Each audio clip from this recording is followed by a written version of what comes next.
Hola, ahí estamos. Bueno, pues bienvenidas a todas y a todos a una actividad más de la Universidad Feminista de Ponferrada 2022. Hoy, como habéis visto, hemos proyectado este galardonado documental de Sedimentos con la intención pues, de acercarnos un poco más a las realidades, a las vivencias y a las experiencias de las 6 mujeres trans que se han dado cita en este pequeño pueblecito de León, pues a compartir, como hemos visto, pues reflexiones, experiencias, conversaciones, diálogos, debates. Y nos acompaña en la mesa Madalena Brasas, una de sus protagonistas. Ella pues trabaja, es técnica de laboratorio, analista de laboratorio, y también se va a conectar por streaming Marina Sáenz. Marina Sáenz es una profesora de la Universidad de Valladolid, la primera mujer trans catedrática en España, y actualmente es la presidenta del Consejo de Participación de Personas LGTB a nivel estatal. Vamos a esperar que se conecte Marina y vamos a hacer el pequeño debate. Como sabéis, total libertad para participar desde el respeto en cualquier momento, para hacer las preguntas que consideremos, para intervenir, etcétera, etcétera. Mientras se conecta Marina, vamos a empezar con el acto y quería preguntarle a Madalena qué es lo que ella cree que aporta ese documental, cómo ha sido grabarlo y qué crees que podemos ver en él, aprender de él. Bueno, ¿se oye? ¿Se oye? Ah, vale. Lo primero de todo, muchísimas gracias por venir a ver el documental. Y respondiendo a la pregunta, pues...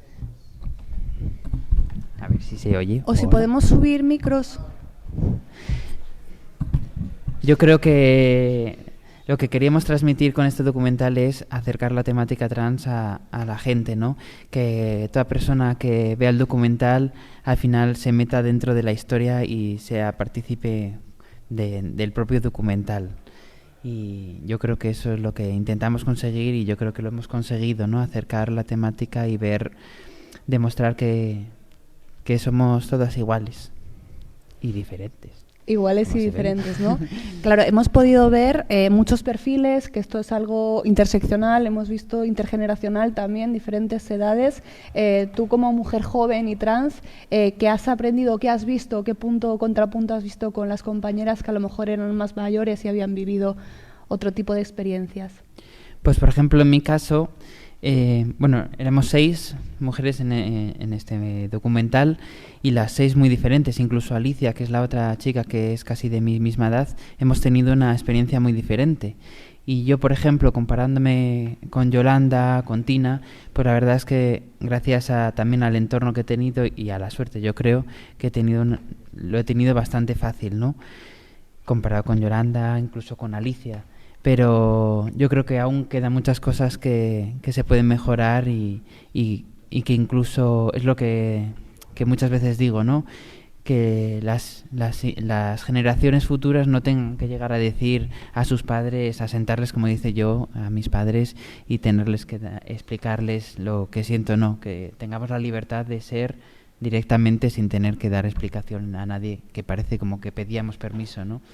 Que yo Claro. siempre he visto a mis padres como muy liberales en el sentido de dar libertad y son así, pero aún así yo tenía ese miedo, ¿no? Que te pone la sociedad de me echarán de casa porque yo tenía pensado que no lo iban a hacer, ¿no? Pero como tenía compañeras que conocía que sí que había ocurrido, pues ese miedo, ¿no? Entonces yo espero que en generaciones futuras eso ya no haga falta. Bueno, Marina, ¿nos escuchas bien?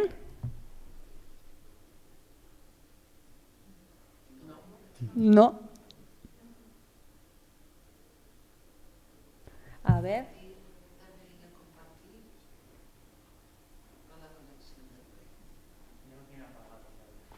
Mira a ver si tienes tu micrófono. Ahora me podéis oír, tal vez. Ahí estamos, perfecto. ¿Tú nos escuchas bien? ¿Me podéis oír ahora? Vale. Os oigo un poco bajo, pero bien. Me llegáis con un poco de retraso. Vale, vamos a intentar hacer una cosa. aquí en pleno directo, que es intentar conectar los datos del móvil. ¿Podría ser al ordenador por si esto mejora un poco la conexión? Sí. ¿La wifi? ¿No lo veis? Está por cable. Vale. Marina, la pregunta que hemos hecho, no sé si nos escuchas, aunque sea esa con esa reverb y con esa desincronización, ¿cuál crees que es el valor que aporta este documental? ¿Qué podemos aprender de él y qué crees que es lo que más puede llamar la atención? Bueno, yo cuando vi Sedimentos me resultó un documental muy simpático, ¿no? Y en el que creo que se ve, pues que aunque seamos un colectivo minoritario que está como muy señalado, todas y cada una de las mujeres que están ahí son muy distintas. Representan además, pues, nacionalmente y históricamente, en su historia personal, situaciones muy distintas, ¿no? Y se ve, pues, que en el fondo lo que ocurre es que somos como cualquier otra persona, o como cualquier otro grupo de personas. Con nuestras historias personales, con nuestras vidas, intentando superar las dificultades que la vida nos ha puesto delante, pero bueno, a fin de cuentas, pues, profundamente humanas, en un mundo y en un contexto en el que se intenta convertirnos en una especie de seres vivos, ¿no? Y bueno, pues creo que es un gran reportaje en este sentido. O sea, ahí se ve las diferentes formas de reaccionar. También se ve el tránsito generacional que hemos tenido, porque hay historias que arrastran mucho dolor. Quizás se puede ver claramente cómo a medida que van pasando las generaciones, pues esa marca de dolor disminuye, pero está ahí. Claro, ahora mismo está bastante en auge la pregunta de qué es ser una mujer trans. Y no me refiero a una definición, sino a qué situaciones, a qué realidades, a qué desigualdades se tiene que enfrentar una mujer trans en España en pleno siglo XXI. Para Elena. Pues aquí, por desgracia, actualmente depende mucho de lo que se llama el cispassing, ¿no? Que el cispassing es la apariencia que tengas de lo que se llama de mujer, ¿no? Que yo siempre digo, ¿no? ¿Y qué es ser mujer? ¿Qué es ser hombre? ¿No? Pero actualmente la sociedad, si físicamente nadie piensa que pudiste ser un hombre en un momento, nadie se plantea nadie te pregunta nada. Yo es lo que digo, lo que dije al principio, que yo he tenido muchísima suerte de la familia que he tenido, incluso del cuerpo que tengo. Y, por ejemplo, yo en el trabajo nunca he tenido que dar explicaciones porque a nadie se le pasa por la cabeza lo que soy o haya podido ser o tal. Entonces nunca he tenido problemas. Pero al igual que yo no he tenido problemas, no quiere decir que no los haya. La mayoría de mis compañeras, pues Alicia, por ejemplo, sí que le pasa igual que a mí, que es muy guapa. Pero tengo compañeras que no lo han pasado tan bien, ¿no? Igual lo que decía Yolanda, y discutía con Cristina, que Yolanda pues con 16 años se vio obligada, claro, a vivir en la calle y a hacer la calle. No, por suerte ahora va mejorando, pero aún así es lo que comentábamos, que hay un 80 y pico % de desempleo dentro de la comunidad trans por ese hecho, porque simplemente cuando vas a una entrevista de trabajo, lo primero que te hacen es mirar de arriba abajo y ya antes de preguntarte qué estudios tienes, ya te están juzgando y ya te están eliminando. Según los datos, que además otra de las cuestiones es que apenas hay estudios, es decir, es muy difícil acceder a datos porque no hay estudios específicos o encuestas específicas que nos arrojen luz sobre la realidad que están viviendo y que están sufriendo las personas trans. Efectivamente, se hablaba de un 85% de paro dentro del colectivo trans específicamente. Marina, ¿qué es ser una mujer trans en España en pleno siglo XXI? Pues afortunadamente realidades muy distintas. Por un lado está la gente de mi generación, que yo creo que es la generación perdida. ¿Se me oye bien? Vamos a intentar O me subir el llega micro. con mucho... Vamos a intentar subir el micro porque sí que es cierto que como que se está cortando. No sé si la mala conexión viene de ti o de la biblioteca, porque nos está pareciendo aquí que hay mala conexión. Vamos a intentar hacer una cosa, para lo cual requeriré la ayuda de los compañeros, porque yo soy un poco Paco Martínez Soria con esto de las nuevas tecnologías, pero vamos a intentar conectarnos directamente con el wifi, con los datos de mi teléfono móvil, para ver si esto se puede arreglar. 30 segundos. Bueno, sigo, si te parece. Sí, sí, continúa.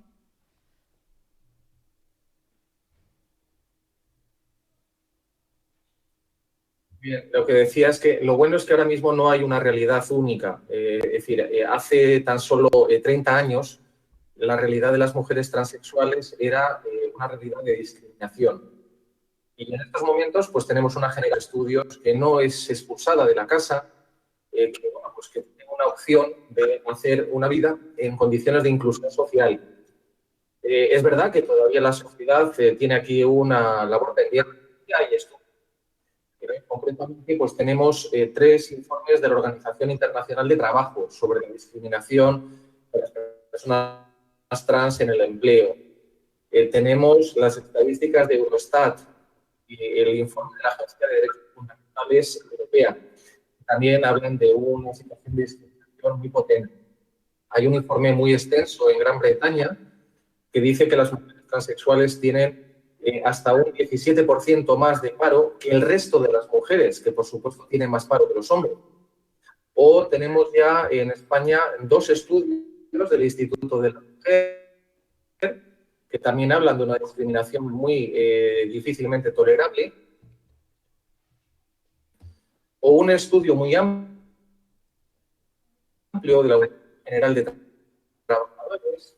Otro más limitado de la Federación Española de Gays, Lesbianas, Bisexuales y Transexuales, otros 2 estudios. Y da igual que cojamos en una grave discriminación de las personas transexuales en el empleo. Esa es la realidad que tenemos.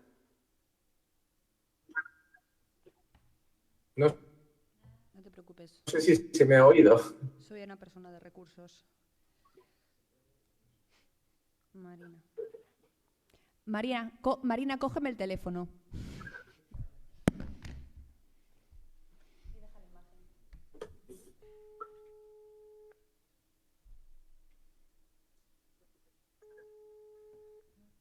¿Se me ha podido escuchar? Vale, lo vamos a hacer así. Deja la imagen, ¿vale? ¿Se me ha podido escuchar? Más o menos. Quitamos ahora mismo el sonido de aquí, un segundito, ¿vale? Mira que las pruebas esto va bien, pero es el falso directo donde todo sale bien. Aquí. ¿Marina? Sí. A ver. Yo te oigo. Sí. ¿Se me ha escuchado lo que he dicho? Yo te oigo. ¿Se me ha escuchado lo que he dicho? ¿Se puede quitar el sonido del ordenador? A ver. ¿Quito el micrófono mío? Quita el micrófono tuyo y a ver. ¿Quito el micrófono mío? Vale. Quito el micrófono. Quito los altavoces para evitar retornos. ¿Así escucháis? Subid el micro. ¿Ya? Esto va a salir bien. ¿Sabes? Esto va a salir bien. Estos son los riesgos del directo. Es así.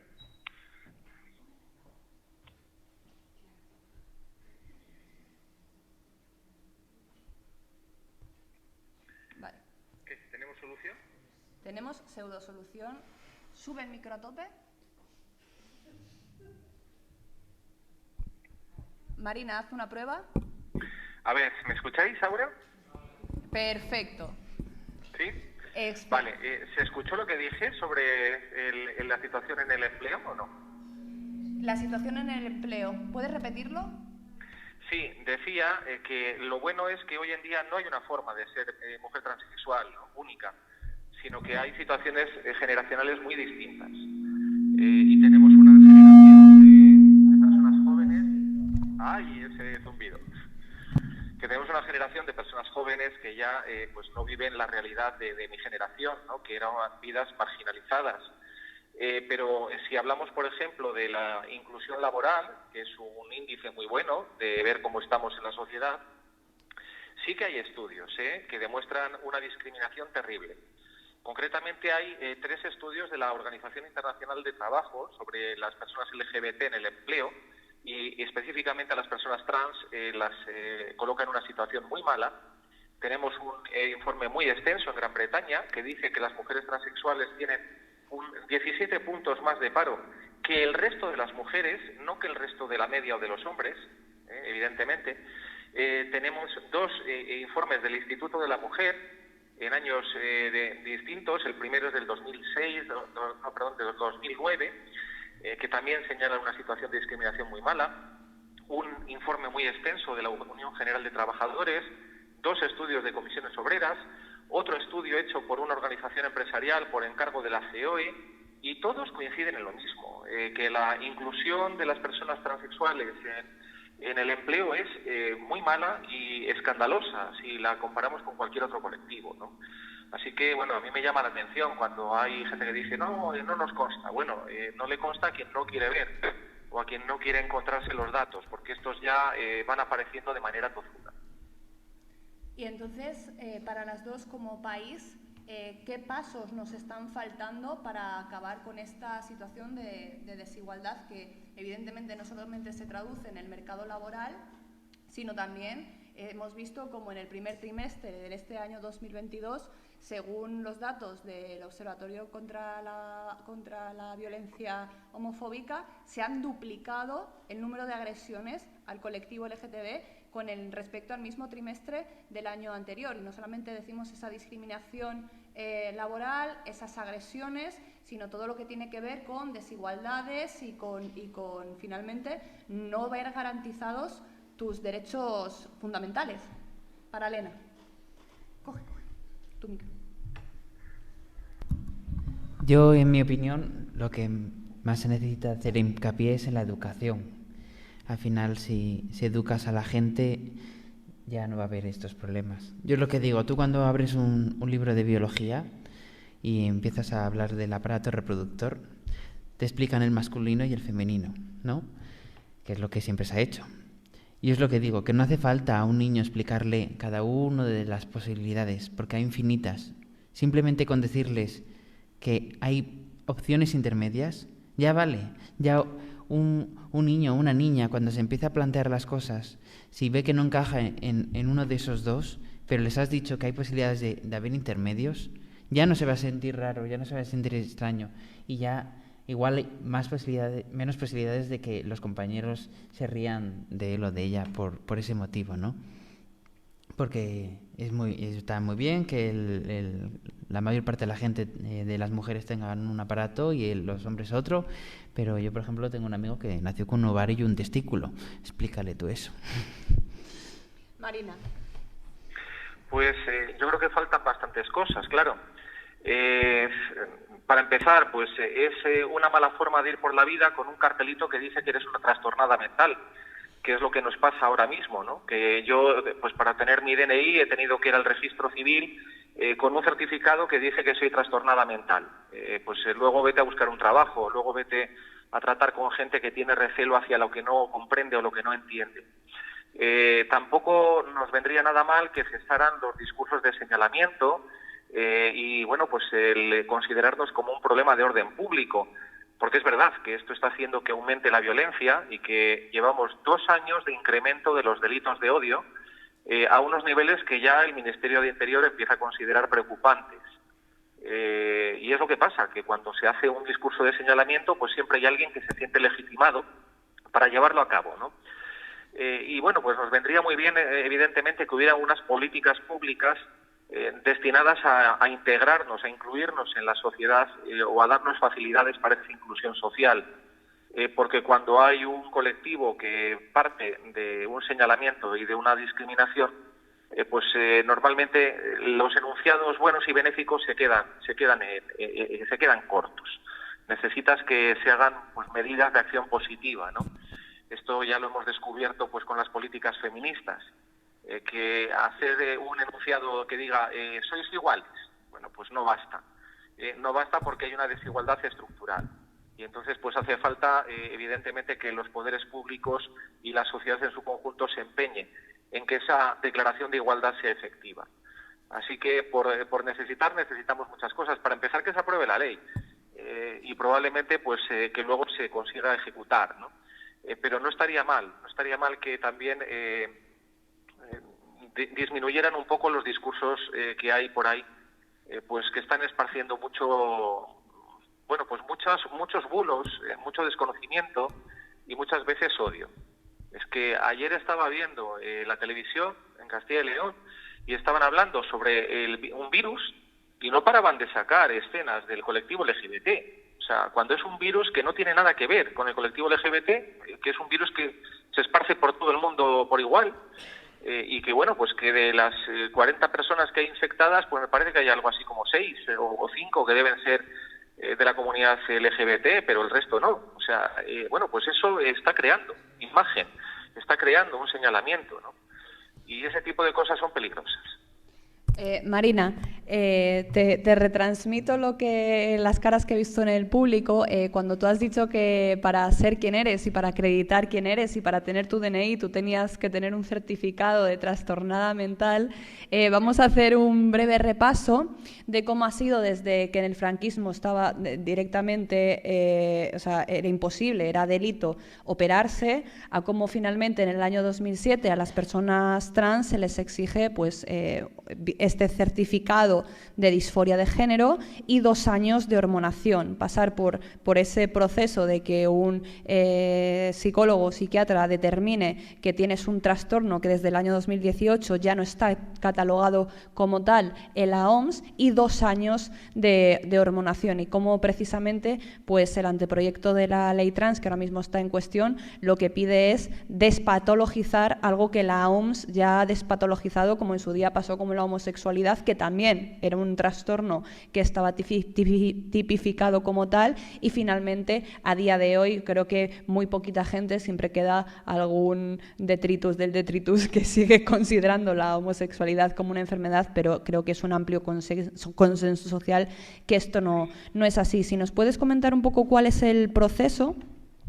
Sí, vamos a ver, en realidad estamos en esta guerra desde hace más de 36, 38 años. En los años del franquismo estábamos en el Código Penal y teníamos 2 opciones, que eran la cárcel o el psiquiátrico, ¿no? A algunas compañeras mías, generacionalmente hablando, se les aplicaron electrodos, o sea, para intentar curarles de su transexualidad. Termina el franquismo y ya la primera sentencia de reconocimiento de cambio de sexo es en el año 82. La primera del Tribunal Supremo de 1985. Estamos diciendo que llevamos desde entonces peleándonos por unas condiciones de reconocimiento que no sean vejatorias o que no obliguen a que cumplamos con los patrones de conducta que otras personas establecen y que consideran correctos para nosotras. Y bueno, pues en el 2007 se hizo un gran avance porque se dejó de pedir unas operaciones que la Seguridad Social no ofrecía y que además pues no eran válidas para todo el mundo y que además pues no todo el mundo tampoco tiene por qué desear si no obtiene un órgano funcional al mismo nivel, ¿no?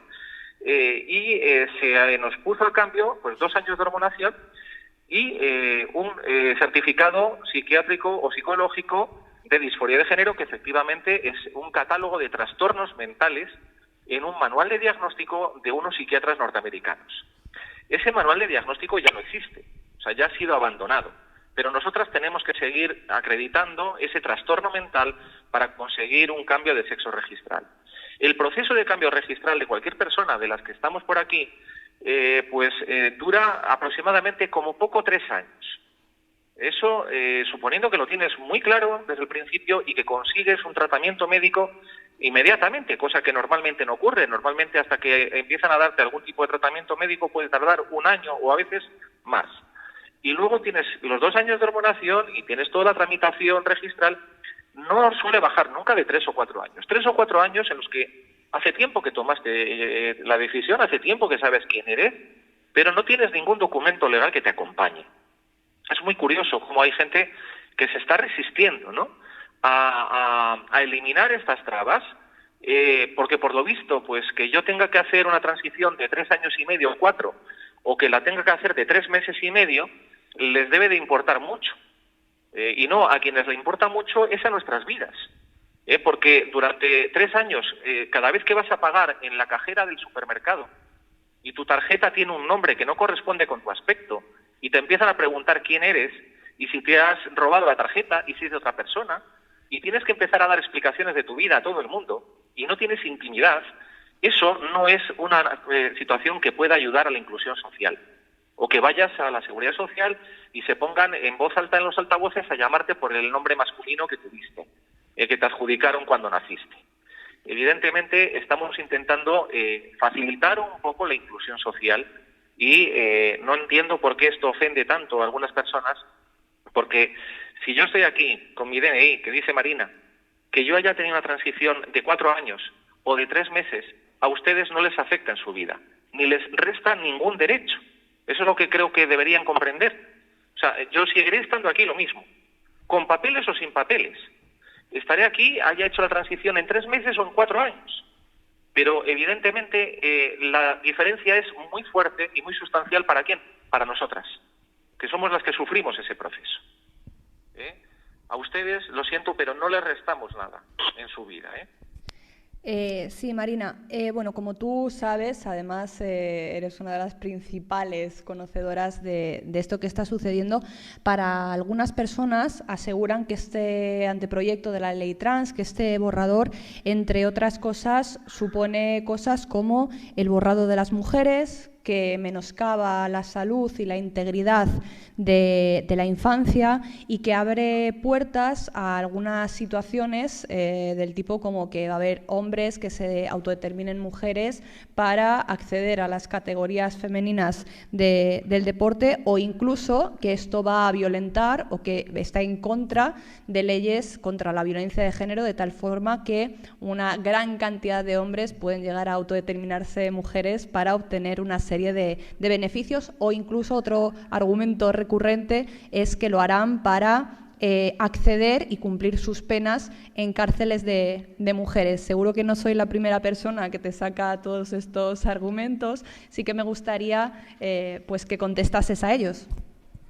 Bueno, es que me has dicho muchas cosas y contestar a cada una de ellas lleva un ratito. Intento ir ligera, ¿no? Primero, la ley LGBTI que está ahí no cambia las categorías hombre y mujer en el registro civil, siguen ahí. En ese sentido, ¿cómo voy a borrar yo a ninguna de las que estáis ahí? Sencillamente, me añado, o sea, porque es lo que me corresponde por mi identidad, pero a vosotras no se os borra en nada, ni se os quita ningún derecho. ¿Qué pasa? ¿Que molesta que yo también pueda estar ahí? Eso es otro tema, ¿no? Y si a alguien le molesto, pues lo lamento mucho, pero no creo que tenga derecho a excluirme.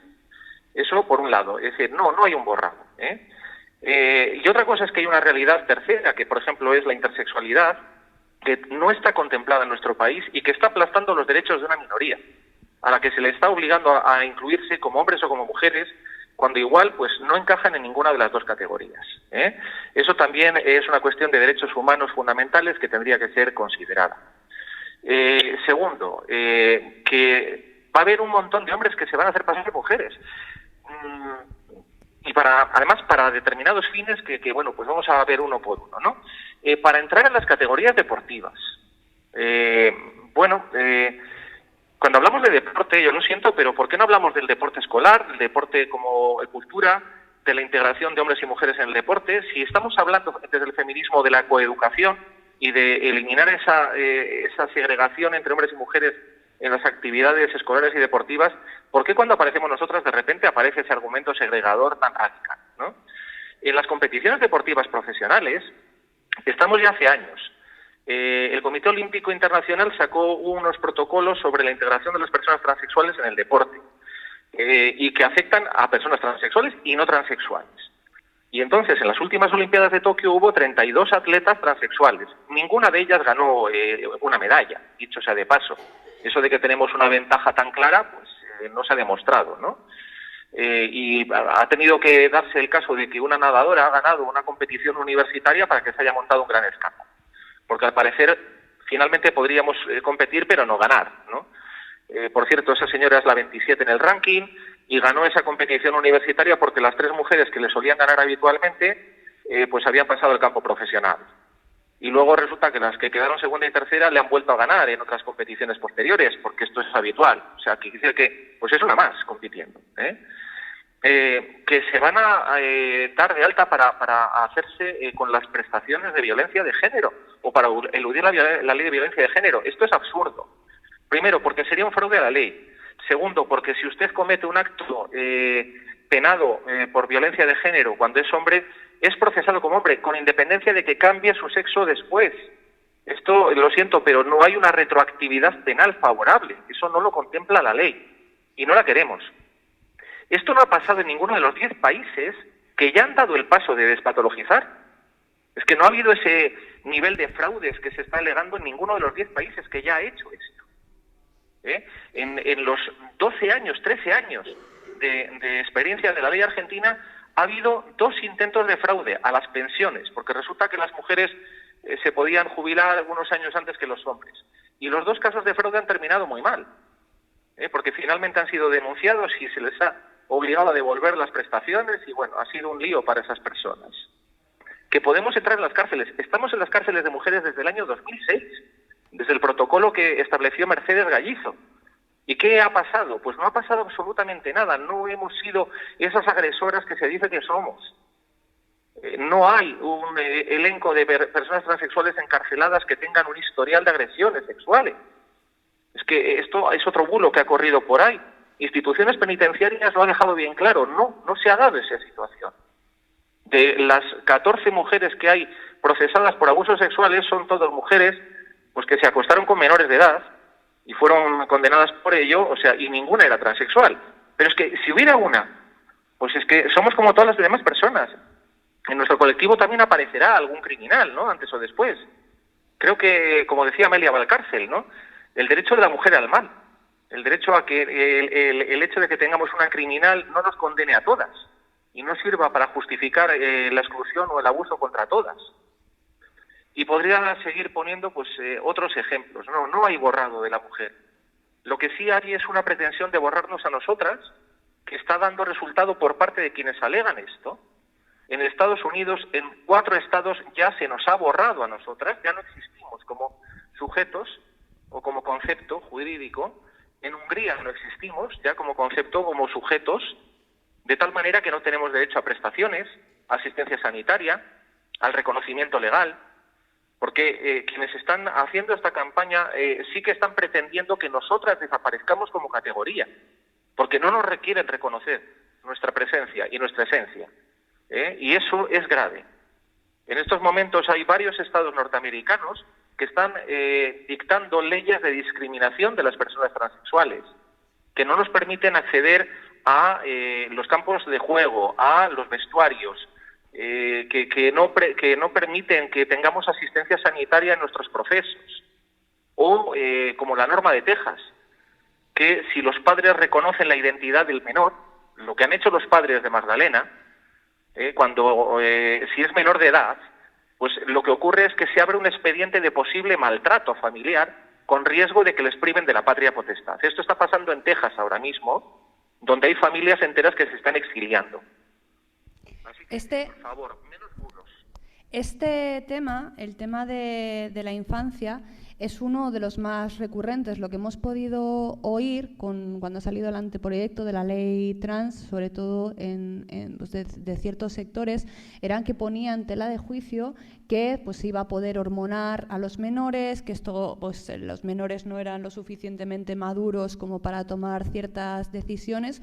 Y a mí también me gustaría que hablásemos de a qué se considera menores y qué se considera infancia, ¿no? Porque tengo entendido que desde los 12 años, antes de los 12 años, no se va a poder cambiar para nada el registro, que desde los 12 a los 14 años no se puede cambiar el sexo, pero sí el nombre en el DNI con una orden judicial o con supervisión judicial.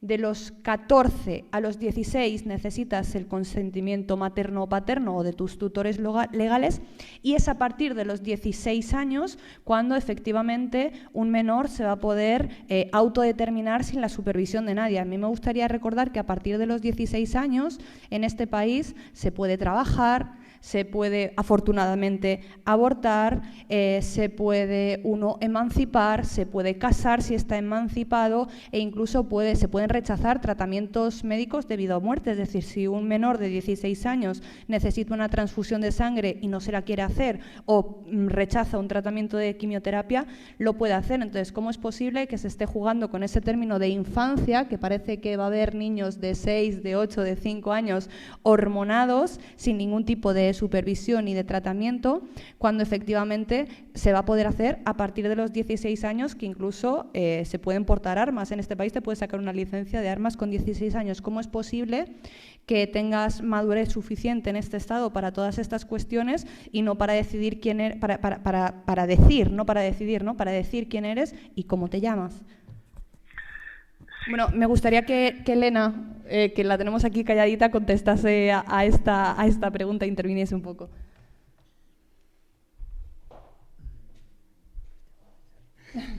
Bueno, pues se lo va a pensar para resumir. Marina. Sí, vamos a ver. Efectivamente, es decir, la edad en la que se es apto para los actos personalísimos, hay como 4 sentencias del Tribunal Supremo y alguna del Constitucional, en este país son los 16 años. A los 16 años también puede ser encarcelado en un centro de adultos, por ejemplo. Y a los 16 años, efectivamente, una mujer puede decidir abortar sin permiso de los padres. Pero me vas a decir que no puede decirme quién es. Eso sí que sería verdaderamente curioso, ¿no? Que no pueda hablar sobre su identidad, pero pueda tomar decisiones a vida o muerte. Y detrás de toda la campaña de que las personas trans no podemos decidir autónomamente están 2 cosas. Una, la idea de que como somos trastornadas mentales no podemos tener autonomía. Y 2, la idea de que efectivamente por debajo de los 18 años sin consentimiento paterno no se puede hacer nada. Y aquí también hay detrás pues toda la campaña contra el aborto, porque estas son campañas que nacen de la ultraderecha norteamericana, fundamentalmente en las campañas antiabortistas. Y se utiliza también en el tema de las personas trans menores de edad. Pero es que además se está vendiendo que vamos a hormonar a niños de 5 o de 8 años. No tienen ninguna necesidad, eso nadie lo pide y es absurdo. No se hace. Por favor, es que esto no es así.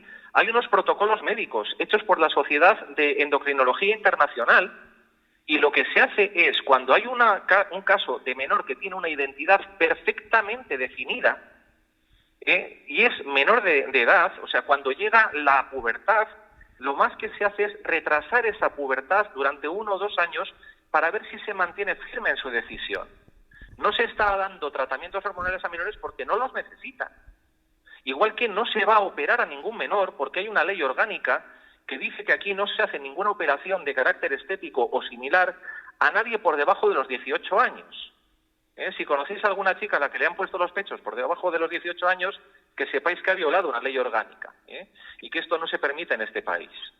O sea, entonces, cuando hablan de esto, se está intentando hacer una campaña de pánico, pero además se está intentando desconocer una realidad, y es que la identidad sexual se manifiesta en edades muy tempranas, y luego puede ser más o menos inhibida hasta la adolescencia, que es cuando verdaderamente brota con fuerza pues las identidades sexuales de todo el mundo, ¿no? Pero hay menores que están perfectamente definidos desde edades desde los 5 años, 6 años, 4 años incluso. La persona que da lugar a la sentencia del Tribunal Constitucional de 2019 solicitó el cambio de sexo con 12 años porque llevaba definido perfectamente desde los 5. Y ya para los 12 años había sufrido un montón de discriminaciones y de problemas de inclusión social. Y es por eso que el Tribunal Constitucional dice que efectivamente la identidad la tenemos todos. Y la tenemos todos desde que somos pequeños y luego se va manifestando con mayor fortaleza o con mayor autonomía a medida que vamos ganando madurez. Pero la realidad de nuestras identidades está ahí. Y lo único que podemos decidir es a partir de qué fecha, a partir de qué situación hay madurez suficiente para que el menor no necesite el acompañamiento de los mayores. En el Estado español esa edad son los 16 años. Y lo que estamos diciendo es, eso no significa que no tenga una identidad antes. Lo que pasa es que antes pues requerirá el apoyo de los padres o requerirá una supervisión en un expediente judicial por la mayor garantía posible del menor. Pero tampoco significa que se le pueda negar la identidad a ese menor cuando la está manifestando con claridad. La última pregunta, Marina, y abrimos turno de preguntas también al público para que cualquier persona pueda preguntar, dudas o exponer una opinión distinta o debatir. Por poner un poco la foto de cómo ha sido todo este proceso de autodeterminación de género, ¿no? O sea, al principio, pues durante el franquismo y en el posfranquismo, las mujeres no había posibilidad de hacer un cambio de sexo, ¿no? Estaba penado. Posteriormente, en el año 2007, o sea, luego se permitió, hacer el cambio registral si te operabas, es decir, si efectivamente modificabas tu cuerpo para entrar dentro de esa estética o exactamente de lo que se espera de lo femenino o de lo masculino. En el año 2007 damos otro paso y ya no exigimos la mutilación genital a nadie para poder determinar quién es, pero se cambia esa necesidad de operarse para que tu sexo sea congruente con el género que dices expresar, pero lo que se exige, lo que se empieza a exigir es ese certificado médico de disforia de género, de que tienes un trastorno y hormonarte durante 2 años. Claro, visto desde fuera, cuesta un poco decir en alto que como país le exigimos a una persona mutilarse genitalmente o pasar 2 años de hormonación con todos los efectos que eso conlleva para poder reconocerle quién es, ¿no? Entonces, ¿tú qué piensas de esto? ¿Por qué es necesario desde un punto de vista también legal, aprovechando que te tenemos aquí, o jurídico, o de derechos humanos, que tenemos que dar este paso, que si efectivamente la OMS y muchos organismos internacionales ya nos han dicho que la disforia de género no es un trastorno, no existe como trastorno, ¿por qué hay cierto sector de la sociedad que sigue demandando ese informe psiquiátrico o que una persona pase por un proceso de 2 años de hormonación de su cuerpo para pues adecuarse a esos estándares de lo masculino o femenino que tenemos tradicionalmente instaurado en la cabeza y alegato final de por qué debemos dar un paso más allá y que finalmente cuando una persona nos dice quién es, no debemos someterla a un juicio sumarísimo y a un proceso de que nos demuestre que efectivamente es quien dice que es y dar este paso de la autodeterminación de género. Sí, vamos a ver. Que la despatologización es necesaria para respetar derechos fundamentales como son el derecho al libre desarrollo de la personalidad, el derecho a la identidad y el derecho a la igualdad, ya no es que lo diga yo o que lo haya dicho ya también nuestro Tribunal Supremo y nuestro Tribunal Constitucional, también lo ha dicho el Tribunal Europeo de Derechos Humanos en 3 ocasiones distintas, cuando ha entendido que condicionar los reconocimientos de las identidades a tratamientos médicos o a procesos que sean largos, poco accesibles y de resultado incierto, es una violación de los derechos fundamentales, concretamente del artículo 8º y del artículo 13 de la Carta Europea de Derechos Fundamentales. Es decir, que desde el punto de vista jurídico, para las agencias de derechos humanos y concretamente para de la Unión Europea, y en las líneas directrices de la Comisión Europea o en las líneas directrices del Consejo de Europa, esto está muy claro, que es un paso necesario. Es decir, para los juristas no hay dudas. El problema es el debate social, que todavía no ha llegado hasta ahí, ¿no? Que todavía está pues un paso por atrás, porque no considera esto bajo una perspectiva de derechos humanos y porque pues las pervivencias culturales son muy difíciles de mover. También se entendía que no podía haber matrimonio más que entre un hombre y una mujer. Y ahí la ley se adelantó a la realidad, o sea, porque había mucha gente que consideraba que lo natural era eso y que no podía tener sentido, ¿no?, admitir un matrimonio entre 2 hombres o entre 2 mujeres. Y aquí está lo mismo, en el saber, entre comillas, popular, hay una idea de que nosotras no podemos ser igual que vosotras, no podemos ser correctas y en consecuencia, pues a caso, si demuestran que están dispuestas a sufrir muchísimo y si demuestran que están dispuestas a pasar muchas barreras, pues entonces pueden ser mínimamente admisibles. Pero esto no es así. En una sociedad democrática no hay derecho a que se nos exija esto. O sea, y por supuesto luego se nos podrá pedir, como a cualquier otra persona ciudadana, pues que cumplamos con nuestros deberes y con el respeto a la ley. Pero lo que no hay es por qué tratarnos previamente como si fuéramos pues unas potenciales delincuentes o un peligro social. Y esto creo que evita ya entrar en otro tipo de discusiones, porque al final estamos entrando en discusiones de cuñados en Nochevieja. Y sinceramente estamos hablando de derechos fundamentales, que es una cosa muy seria. ¿Tú crees que hay algún paralelismo entre argumentos que se han dado tradicionalmente en este país cuando ha habido leyes progresistas que efectivamente equiparaban derechos feministas y derechos, o sea, de las mujeres o del colectivo LGTB? A mí, por ejemplo, se me viene a la cabeza cuando se alude a que ahora pues va a haber fraude de ley y que muchas personas del colectivo LGTB van a aprovechar esta ley trans para cometer un fraude de ley, para aprovecharse, para utilizar de mala manera la legislación. Me recuerda mucho a cuando el Consejo del Poder Judicial, cuando se hizo la Ley de Violencia de Género del año 2004, también decía que iba a haber con esto hordas de mujeres que se iban a aprovechar de la legislación contra la violencia de género para denunciar falsamente a los hombres, y también se nos criminalizó a las mujeres y decía que se atentaba contra la presunción de inocencia, y también sufrimos esta discriminación. Y luego también, como efectivamente has comentado tú, cuando se aprueba la ley del matrimonio igualitario, la parte más reaccionaria, más conservadora de nuestro país esgrimía cosas tan locas como, por ejemplo, que ahora mismo se iban a poder casar personas con perros, personas con gatos, que me recuerda mucho a este argumento de es que yo me levanto ahora y me siento unicornio y entonces soy un unicornio y defiendo mi derecho a ser unicornio, ¿no? Me parece que el nivel de debate es bastante parecido. Sí, los mensajes de pánico son recurrentes, ¿no? Cuando el matrimonio igualitario, el Consejo General del Poder Judicial, nada menos, llegó a decir que esto abría la vía a que se produjera el matrimonio entre hombre y perro, ¿no? Es decir, entre seres humanos y animales.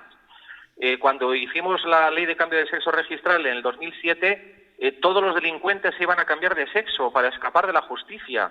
Y ya entonces aparecieron esos argumentos de que nos íbamos a infiltrar en las cárceles. Ya estábamos desde hacía 1 año y medio antes en las cárceles de mujeres, pero no, a partir de ese momento íbamos a entrar y íbamos a cometer un montón de tropelías y de abusos. Y no ha pasado, evidentemente, ¿no? Y siempre aparecen los mensajeros del pánico, ¿no? Esto yo es que os leería, porque lo tengo ahí atrás en alguno de los libros que veis, una tablilla de la época de Sumeria, ¿no? En la que se dice, qué tiempos estos, la decadencia de las virtudes, los hombres están afeminados, las mujeres han perdido el pudor, y evidentemente se nos acerca el fin de los tiempos. Es decir, el discurso reaccionario ha existido siempre.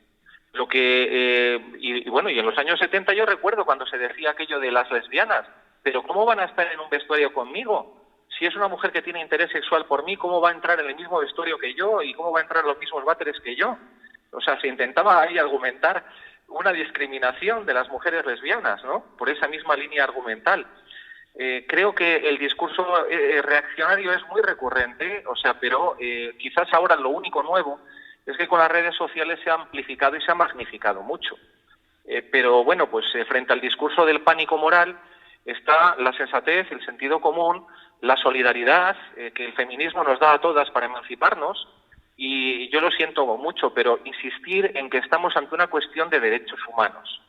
Y con los derechos humanos no se negocia, no se transacciona y no se recorta. Se reconocen por dignidad de todas las personas. Bueno, vamos... Cuando sea necesario, pero no se puede negar la dignidad a ningún colectivo, por favor. Y a nosotras se nos ha intentado y se nos intenta reiteradamente someter a condiciones que lo siento, pero no son las mismas que sufrís las demás personas. Y eso demuestra que algo no va bien. Coger muchos de los discursos que están haciendo sobre las personas trans y, por favor, cambiar mujer transexual por mujer gitana, o por mujer negra, o por persona con discapacidad, o por persona negra, y ver cómo suenan esos discursos, ver cómo apestan, a discriminación, pues daros cuenta que, porque en nuestro caso sea distinto, ese pestiño de discriminación sigue estando por ahí. Bueno, vamos a abrir turno de debate, de público. Yo no sé si alguien quiere hacer algún tipo de intervención.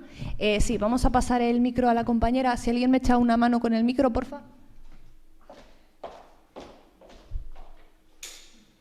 E igual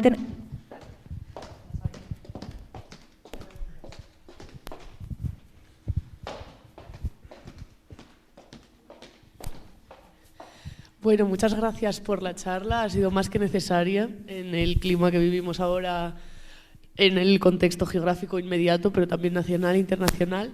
Lo que yo me quería preguntar, y quería pues eso, tener vuestras respuestas, era reflexionar hasta qué punto es necesaria la coherencia de género física, porque a ver, yo siempre he tenido un género coherente, entonces hay preguntas que no me puedo responder desde la experiencia, pero si bien es cierto que hay figuras mediáticas como la Yedet, no sé si sabéis quién es, que hace poco, como medio año así, como que hizo un hilo en Twitter súper tocho acerca de cómo ella ya sufre las discriminaciones de cualquier mujer, porque ella, gracias a los dineros, las operaciones tal, ella ya es completamente mujer. Ya ha acabado con la transición, ya no se considera mujer trans, no sé hasta qué punto, porque ella ya dice que está completamente feminizada y por eso ya se aleja del colectivo trans en el sentido de que parece una mujer, ¿sabes? Entonces, bueno, siento que en este discurso hay evidentemente tintes de clase, porque hay personas que nunca van a poder pagarse operaciones, ya no vaginoplastia o cuestiones de hormonas, sino operaciones estéticas, como son los labios, los pómulos, es decir, deformar tu cara para que parezca más femenina o para que parezcas una Kardashian más. Entonces, bueno, mi reflexión era acerca de cómo la transexualidad se puede compaginar con la precariedad económica y bueno, como que mi opinión va más enfocada al reclamo de la despatologización para dejar de asociar inmediatamente a una persona que no se vive del género genital y que quiere socializar de otra manera, pero no quiere arriesgar su salud a las hormonas o a otras operaciones.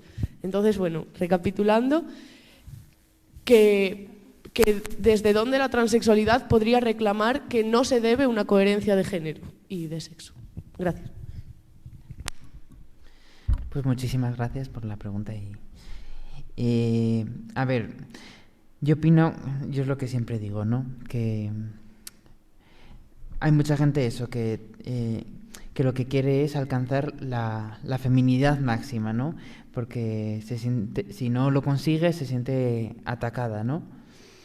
Y al final ese yo creo que es un problema que ya no solo sufrimos las mujeres transexuales, sino sufrimos todo el mundo, porque cualquier persona que mire una revista de modelos, de modelaje, nunca se va a ver representado, porque ya muchísimas veces ya en las fotos utilizan Photoshop y no es ni siquiera lo real, ¿no? Entonces, claro, si miramos esas fotos, pero ya no solo a mujeres, también a hombres. Si miramos esas fotos y tenemos que alcanzar eso para ser admitidos por la sociedad, nunca lo vamos a alcanzar. Ni con las operaciones, cuantas te hagas, nunca lo vas a alcanzar. Entonces, el problema lo tiene a la sociedad y lo tenemos todos, no solo nosotras. Porque, ¿qué es ser mujer? ¿Qué es ser hombre? ¿No?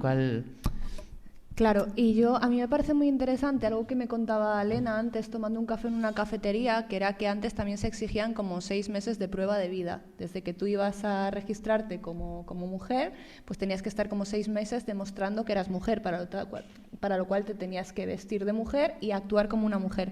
Entonces, no estamos ahí reforzando esos roles estereotipos de género, me refiero, yo soy más mujer porque me pongo un vestido, porque me maquille, porque tenga las uñas largas, que si me pongo unos vaqueros decido no maquillarme y llevo el pelo corto. Entonces, a mí también me parece bastante peligroso. Por eso antes lanzaba esa reflexión de yo como mujer cis, ¿de verdad estoy en posición de tener que exigirle a alguien que modifique genéticamente, hormonalmente o físicamente su cuerpo para llamarla por su nombre y reconocerla como persona? ¿Esto está pasando de verdad?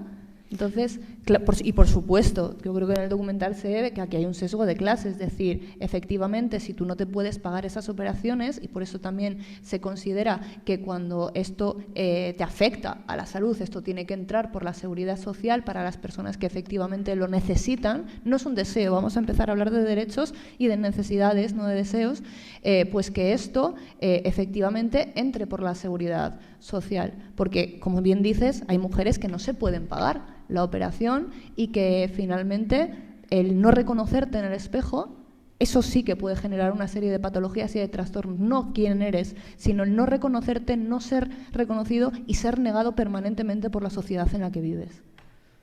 Yo de hecho me acuerdo de cuando fui en Barcelona a la psicóloga del Clinic para hacer la transición. Yo ya la había empezado aquí, pero daba igual. Ellos no confiaban en lo que habían pasado aquí, entonces me volvieron a hacer todas las pruebas ya por 15ª vez. Y me acuerdo que una vez me preguntó, dice, bueno, ¿y desde cuándo me has sentada? Y yo me quedé así y dije, pues mira, dentro de todas las desgracias de haber nacido con pene, digo, la única ventaja es poder mear de pie. Digo, así que meo de pie, seguiré meando de pie, y si una vez operada consigo seguir meando de pie, lo seguiré haciendo.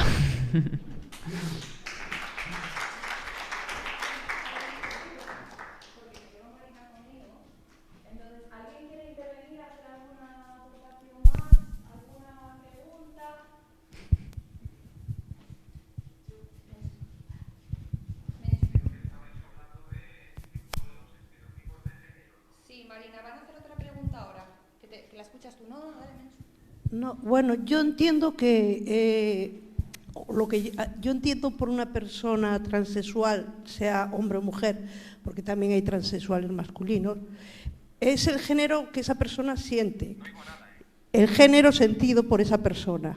Desde que el feminismo existe, yo creo que hemos cuestionado el concepto de género como una construcción sociocultural. Entonces yo entiendo que en una sociedad ideal que no existe, por eso entiendo la necesidad de muchas personas transexuales que sienten de leerse como el género que sienten, o por hombre o mujer, y a veces incluso exagerar esos rasgos. Entiendo la necesidad de operarse como tenemos otra gente de operarnos la miopía para que no llevar gafas gruesas o lo que sea. Pero a mí me parece que no debería ser una imposición, sino una elección. O sea, si tú te sientes mejor operándote o hormonándote, porque vivimos en la sociedad que vivimos, pues que lo hagas. Pues como otros operan los labios sin ser trans. Pero que no debería ser, pienso yo. No sé lo que siente el colectivo en ese sentido. Y también veo, y quiero que me lo aclaréis, si no hay mucha misoginia, porque no veo, o sea, esos argumentos que dicen que los hombres se vuelven mujeres para nuestros privilegios. Si yo toda la vida he pensado que las mujeres no tenemos privilegios, que al revés, que somos un colectivo marginado. Entonces, me parece que es más fácil incluso hacerse, o sea, para una persona trans del sexo masculino que del sexo femenino, que ahí otra vez vuelve a operar la desigualdad de género. Y la misoginia, incluso por parte de pensamientos feministas, influenciados yo creo por esta corriente ahora conservadora, que está llevando también a niños y a niñas a pasarlo muy mal en las escuelas. Y eso sí que es preocupante, que los índices de suicidio o de intentos de suicidio sean tan altos en este colectivo, porque los derechos humanos no se cuestionan para nadie. Pues, ¿quieres contestar tú a esta pregunta? Pues muy brevemente, efectivamente las construcciones de género son sociales. Toda sociedad construye una construcción de género y le otorga a los diferentes sexos y a las diferentes manifestaciones de sexualidad un papel, ¿no? Y una sociedad machista pues hace una construcción de género machista. Y el feminismo lleva más de 50 años peleando por derribar esa construcción de género machista, emancipar a la mujer y hacer una construcción de género igualitaria, en la que la mujer no esté sometida como está en la actualidad en muchos aspectos. Y evidentemente los estereotipos sociales ahí pues juegan un papel, pero no solo para nosotras, sino para todo el mundo. En nuestro caso, como estamos cuestionadas, pues juegan un papel doble, porque si cumplimos con los estereotipos de género se nos acusa de estar reforzando las estructuras de género machistas. Y si no cumplimos con las estructuras de género y que no cumplimos con digamos, los estereotipos que se supone que tenemos que cumplir, entonces se nos acusa de que somos unos hombres, de que cómo pretendemos ser mujeres, de que cómo pretendemos ser reconocidas y leídas como mujeres. En definitiva, hagamos lo que hagamos, nunca somos aceptadas, Y esto genera una grave presión sobre muchas personas. Y estoy de acuerdo con la persona que ha hablado, a la que no puedo ver, lo lamento, que efectivamente quien necesite adaptar su cuerpo lo necesitará, pero voluntariamente y después de haberlo reflexionado mucho. O sea, que esto no puede ser un itinerario forzoso, porque efectivamente eso es un chantaje y eso es hacer que esos estereotipos se ejecuten en nuestros cuerpos. Y evidentemente no hay derecho a que se exija eso. Lo que queremos es que en este camino cada persona llegue hasta donde sienta que tiene que llegar, en un proceso que sea lo menos tensionado posible, lo más meditado posible y en el que haya el menor número de condicionantes posibles. Ese es el objetivo que tenemos. Y ya verán ustedes cómo no va a significar esto que va a haber miles y cientos de miles de personas transexuales. Seremos las que somos. Y lo que va a haber es muchos jóvenes que están explorando su orientación sexual y que están explorando su identidad porque están en una sociedad que ya no les presiona para encajar en los modelos tradicionales. Y llegarán a donde tengan que llegar. La mayoría, evidentemente, no van a ser personas transexuales. La mayoría van a ser, pues, normativos en el sentido de que cumplirán con la norma de la mayoría. Pero lo importante es que este sea un proceso en el que no se generen coacciones por parte de la sociedad, ni violencia por parte de la sociedad. Vamos a otra pregunta, Marina. Hola, buenas. En primer lugar, yo también quería agradeceros el que todas estas cuestiones estén teniendo un lugar, un espacio y una voz.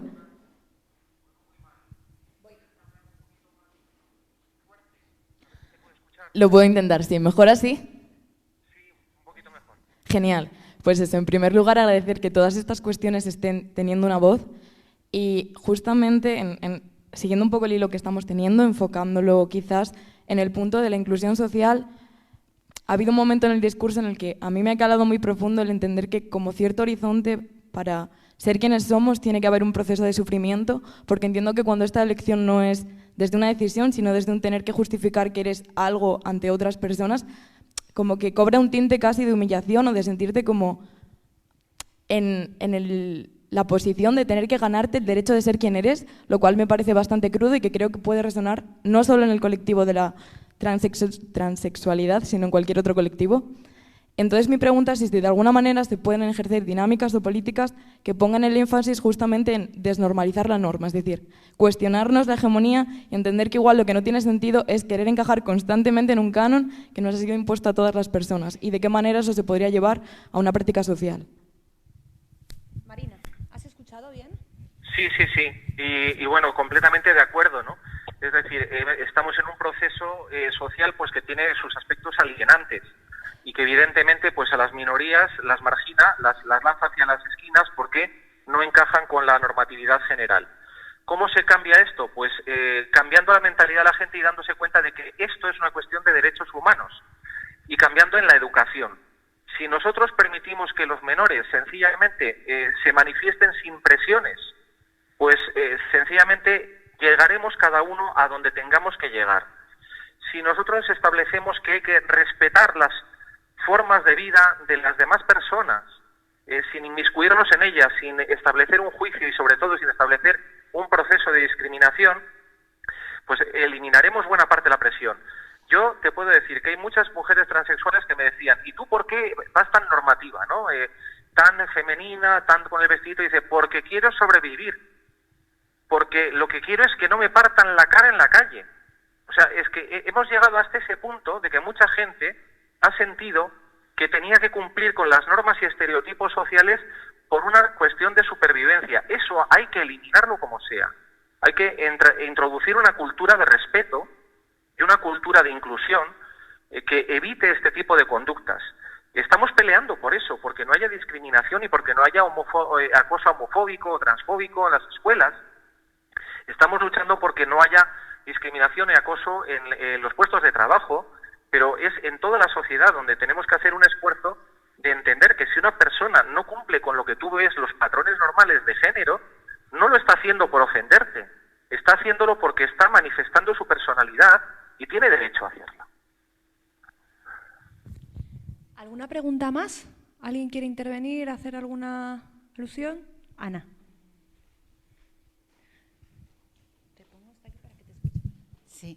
Sí, claro. Yo quiero aportar una experiencia. Esta vez no va a ser una pregunta. Yo conozco a Madalena de cuando estudiaba biología. Es amiga de mi hijo.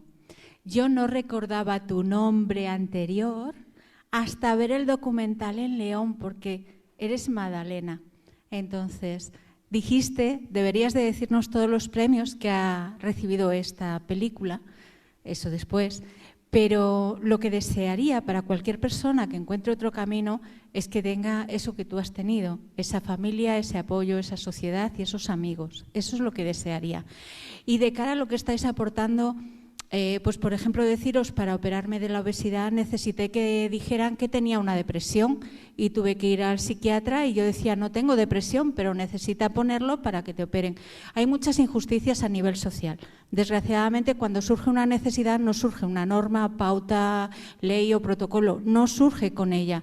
Lo conseguimos con una lucha social, pero encima con un mantenimiento de esa consecución, porque como te despistes, lo que has conseguido te lo quitan, pero vamos, con este cambio bueno, cuando viene un político otro no lo sé, no me entero, pero si puedo, te lo quito.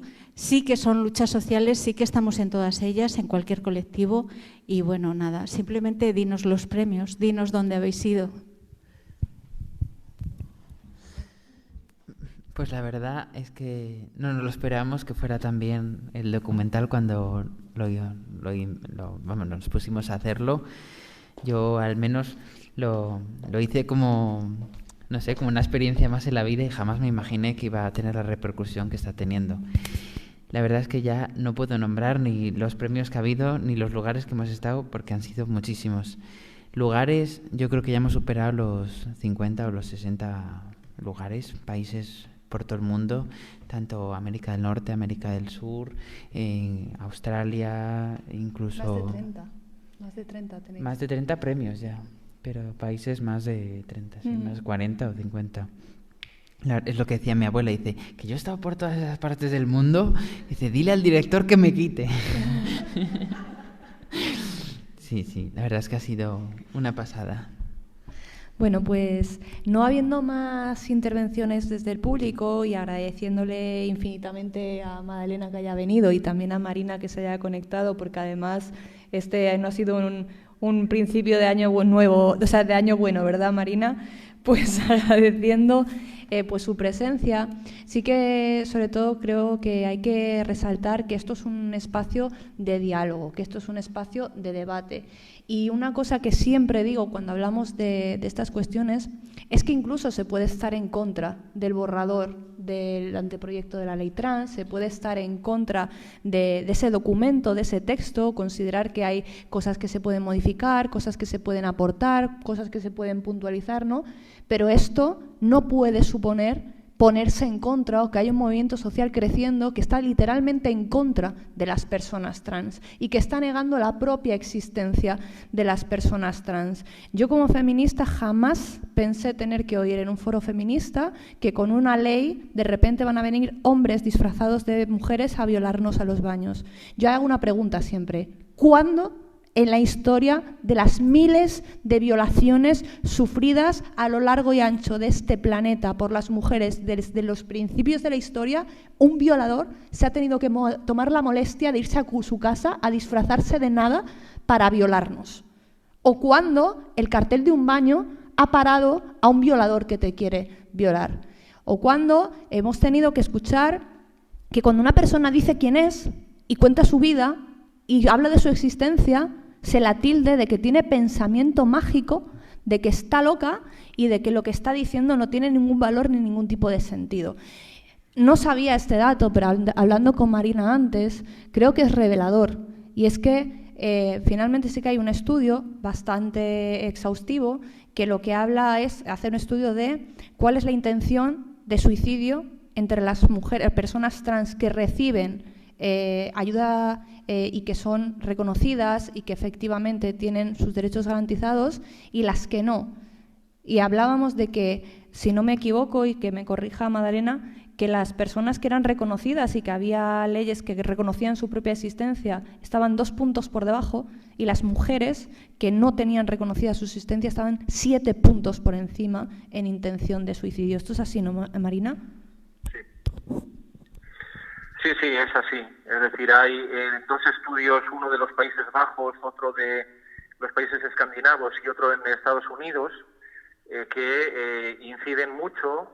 Además, hacen un seguimiento de 45 años en el caso del estudio holandés, y los menores y las personas trans que son atendidas y reconocidas en su identidad, pues tienen un índice de suicidios bajo, por debajo de la media, desde luego, mientras que las personas que no están en entornos que les reconocen, o sea, pues tienen 7,5 puntos más de la media, Y eso estamos hablando en cada país de los que ha hecho ese estudio. O sea, es decir, que estamos hablando de un índice de suicidios conforme a la cultura de suicidio de ese país, porque hay países que se suicidan más y países que se suicidan menos, ¿no? Hay de alguna manera una cultura también en esto. Efectivamente, estamos hablando de cosas pues que al final se traducen en vida o muerte para muchas personas. Estábamos hablando también de que según... Hemos tenido no pocos suicidios adolescentes, Quiero decir que aquí en este país hemos tenido bastantes suicidios adolescentes, y además pues coincide con personas que han sufrido acosos, bullying, o a las que se les estuvo dilatando el acceso a los tratamientos hormonales durante 3 años, y al final pues presas un poco de la situación y de desesperación pues no aguantaron, ¿no? Y francamente, o sea, yo defiendo que no somos unas trastornadas mentales, pero vivimos en una sociedad que nos trastorna. Quizás estamos en una sociedad que es lo bastante enferma como para trastornar a muchas de las personas que estamos en este mundo, ¿no? Y quizás lo que hay que trabajar es eso, en que esta no sea una sociedad alienante.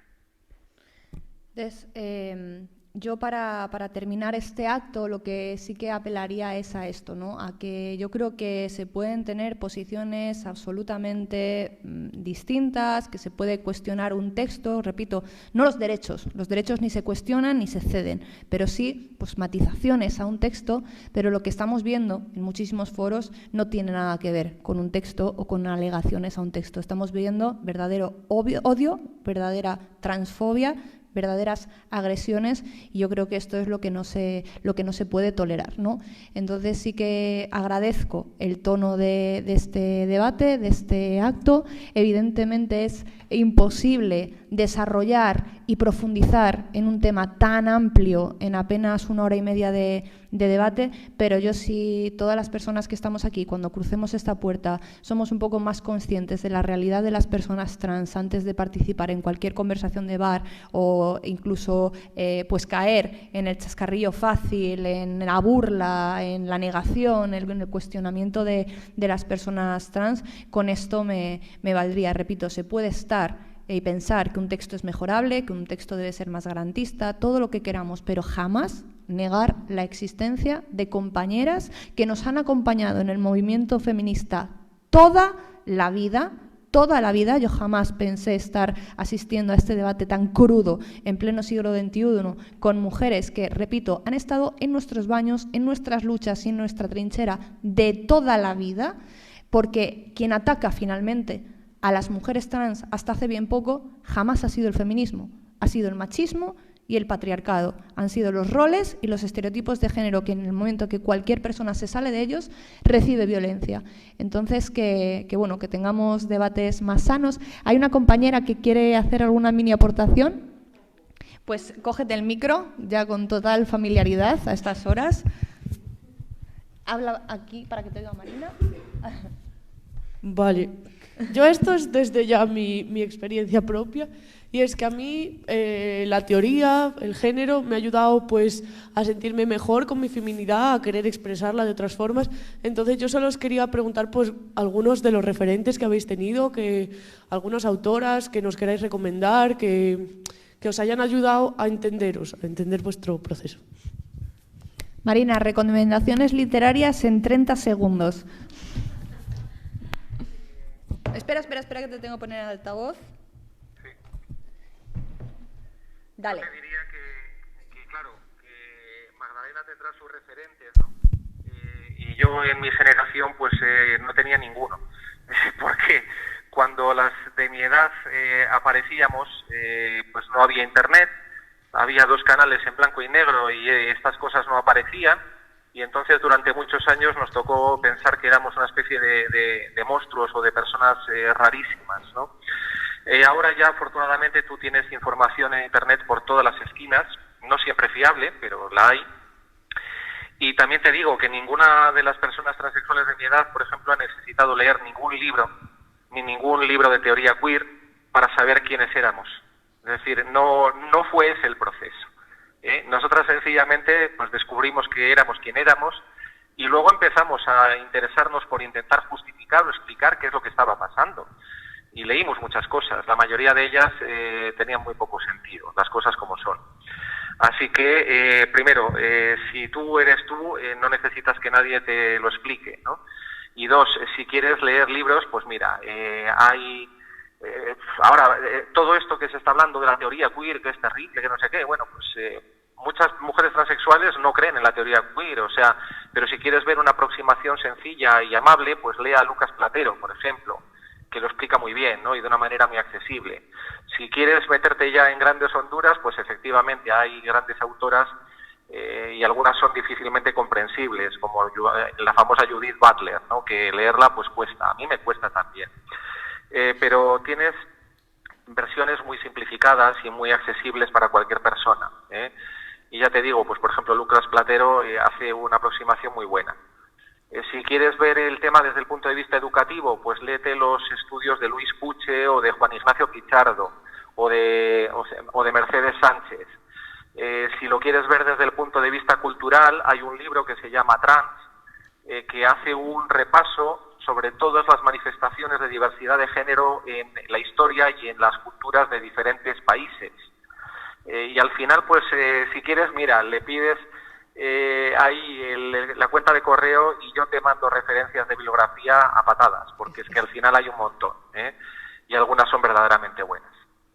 Te lo está agradeciendo infinitamente, Marina. Tenemos que dejar el acto aquí, luego te pasamos todas las referencias bibliográficas de las que ha hablado Marina. Y nada, como siempre, agradeceros vuestra presencia. Si esto ha ayudado en algo a ensanchar un poco el debate, pues bienvenido sea. Y sí que recomendaros también encarecidamente el acto de mañana, donde tenemos a Yadidietu El Motar, delegada del Frente Polisario dentro de la Delegación de Mujeres Saharauis Organizadas. Tenemos una buena noticia, sabéis que iba a hablar del caso de Sultana Jaya, que era una mujer que llevaba 2 años de arresto domiciliario, violada por paramilitares marroquíes, que había sufrido un atentado la semana pasada cuando un camión de grandes dimensiones se empotró contra su casa. La tenemos en España. Al final esa huelga de hambre iniciada por 3 activistas británicos ha surtido efecto, se ha liberado a Sultana Jaya. Y bueno, la charla de mañana con Yadidietu, hablándonos de la lucha de las mujeres saharauis y del papel de las mujeres en conflictos bélicos, va a ser brutal. Así que os animo a vernos mañana también y muchísimas gracias por haber venido.